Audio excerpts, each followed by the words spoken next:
everyone, welcome to the Friday Edge, where we have real talk, we expect real results, and we believe anything is possible.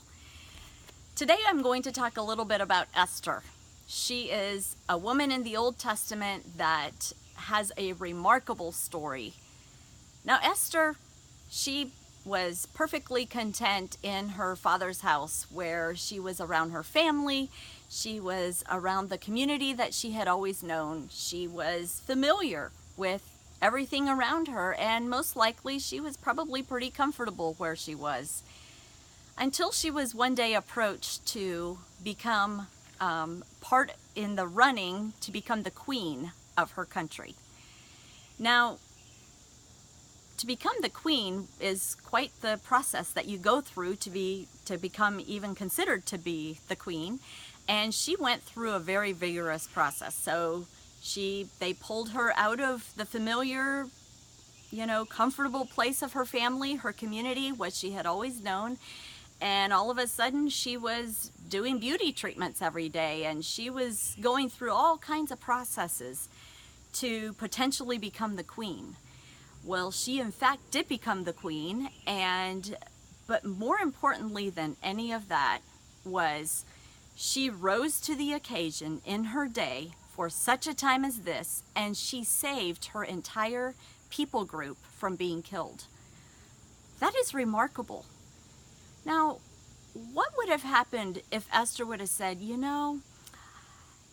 know that I have the possibility of becoming the queen, but I really am just comfortable where I'm at, and I like the routines that I have, and how my family does things and what I've always been around. It's familiar to me, and it feels really uncomfortable to even think about doing something new and different and going into an environment that I don't know what to expect.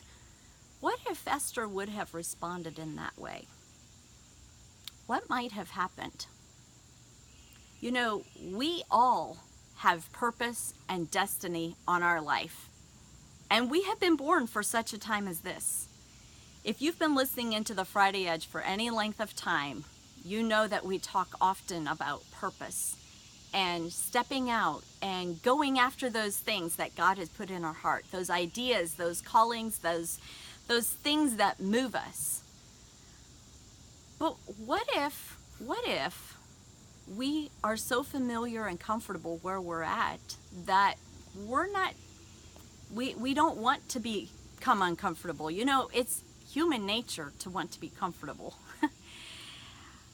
But there is a part of the things that God calls us to do where we will always be uncomfortable, and it will always take us into the unfamiliar. Now, we all love to have the stories of, like Esther, or the stories of amazing men and women who accomplish great things.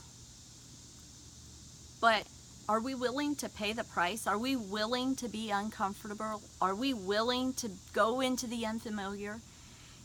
Familiarity oftentimes breeds complacency. And if we find ourselves today in a place that is familiar, we're comfortable, and the thought of stepping out and doing something that we've never done before is scary to us, it's probably a pretty good indicator that it's time to step out and to go after those things.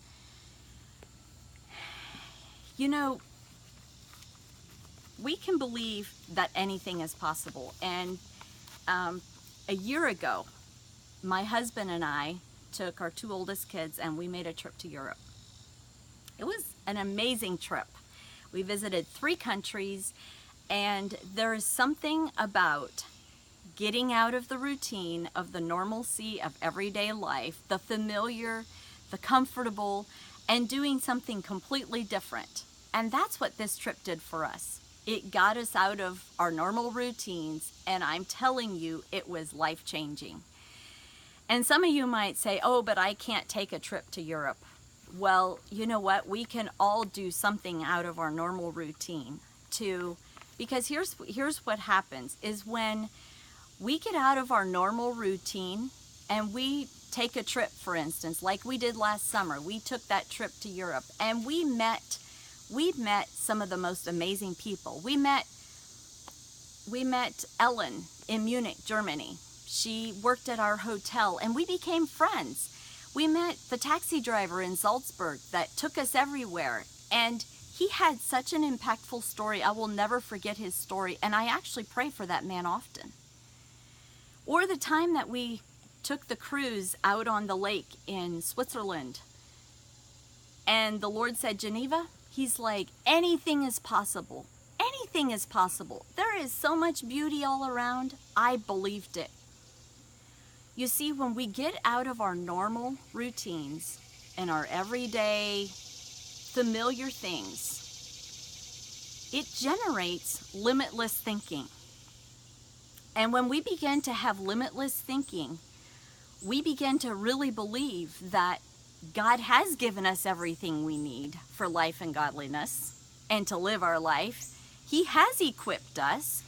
We can do greater things than what Jesus ever did because of the Holy Spirit in us. But we have to have a mind of limitless thinking, of faith, and believing what God says, and believing that we were born for such a time as this. So today, start thinking about that next trip you're going to take, or start thinking about a new class that you want to take to learn something new, to better yourself. What is something that you can do today to start moving towards that, to becoming better? Part of that process that Esther went through was exactly that. It was a getting ready for, it was a bettering herself, it was personal growth. It was all those things that it takes for her to actually walk out her purpose. And we are living in a time where the invitation is there. Come and go, and we are born for such a time as this. Let's practice limitless thinking today. Have an amazing weekend. Thank you so much for joining us. Pray that God would speak to you in your dreams, and that He would even give you ideas and things to do today to move forward towards your purpose. Have a great day.